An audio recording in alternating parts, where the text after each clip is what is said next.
Okay, look at these two units. This is tank's a bit slow to call. Where are we? We are. This one's running, obviously. This one's not running. It's warm, but I'm going to say that's just ambient warm because there's an awful lot of heat coming off of this. Good airflow. So I don't think the condensers are dirty. So let's get into it.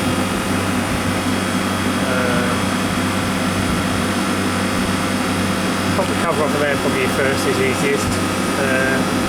See if what we've got going on with power supplies, control circuit. We should have a live in through the pressure switch and back out. I think that's the only control on this. And then there's probably overloads in there, so might maybe overloads even. Okay, that's a crankcase heater. If the, I can't remember whether it's wired in on these contactors. If it is, that should have 240 volts on it.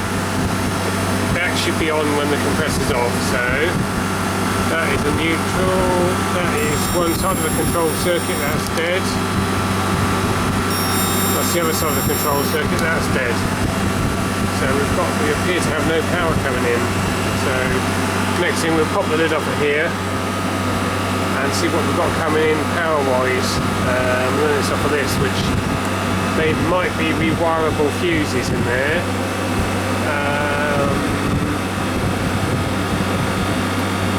Might just be a switch. It's a bit of a worry because these are quite old now. I think they're obsolete. These compressors are obsolete now. Can't buy them. Yeah. Anyway, right. Okay, we're not showing anything coming in on those two phases. Nothing across those two. Nothing across those two, and then we will try to earth, nothing, and we'll try neutral, nothing. So we've got no power coming in. So next protocol is that hopefully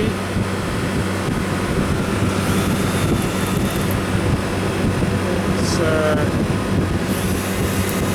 just a switch, not fuses. Some of these used to have cartridge fuses in there, which I used to keep on the van 20 plus years ago.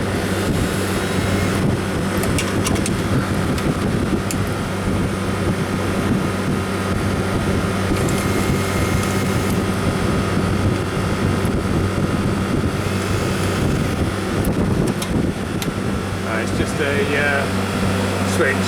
So we've got to follow that arm and cable back somewhere, find a fuse box. Found the brake panel. And that one's off. Put it back on. Well, we've got the isolator off, so before we turn it on we'll get the mega it. I've never, in all the years this has been in, never known those breakers go. This was new in 95. I can remember putting this in 95.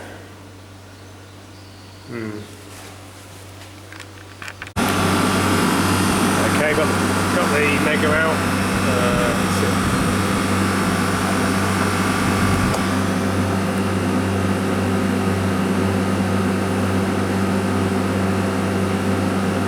Oh, that is not so good. It's looking like a short. We're on where the three phase comes in, so that's looking like a short. Looks like I need some new batteries in my mega. That's looking like a short. Right, okay. The three phase fan motor. So we'll pop the fan wires out, and then that'll isolate it to the compressor or the fan motor. Okay, we've got the wires pulled off of the compressor, and test lead on there. Showing dead short, so that's knackered. I don't know why I do. I always test all of them. It's pointless because if one's shorted out, you know it's knackered. It's my own amusement. Dead short, and then we can show it on the fan motor. Anything over, you know,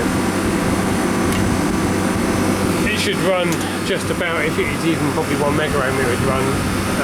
That could just be a bit damp, something like that. Not in this weather, but you know. The compressors can show a bit earthy if they've got liquid refrigerant dissolved in them, so that's something to be wary of. Generally anything over 1 mega ohm would run, although it, you know, it may well be on the way out. It may just be damp around the wires, the terminals, so on. Anyway, CRJQ 300 TFD 551, so 3 horsepower. It was on R22. It's still on R22, isn't it? It's still on R22, yes. So we've got to get an equivalent for this. We'll go for a scroll. What I'll probably do is I will put the fan wires back in there, put this all back together, and we'll give it a quick buzz to make sure that fan runs, because not a lot of point coming back with a compressor if it turned out the fan had gone. It's been on and off on the HP switch so many times it's killed it. So we'll confirm the fan works, because if the fan's knackered as well, it's probably cheaper to put a whole new unit in there than buy a fan and a compressor separate and fit them. Because we'd have to alter the pipework anyway to fit the compressor, because that's not going to line up. So what we'd have to do, we'd have to alter the discharge and the suction to put a compressor on this chassis, and then we'd have to alter the suction and the liquid line to put a whole new unit in.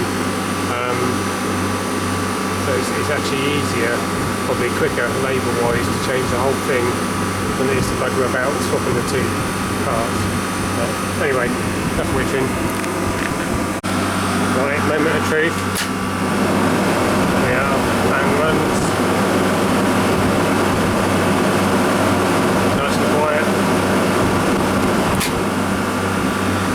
Nothing wrong with that. Right, oh well. Time for a new compressor.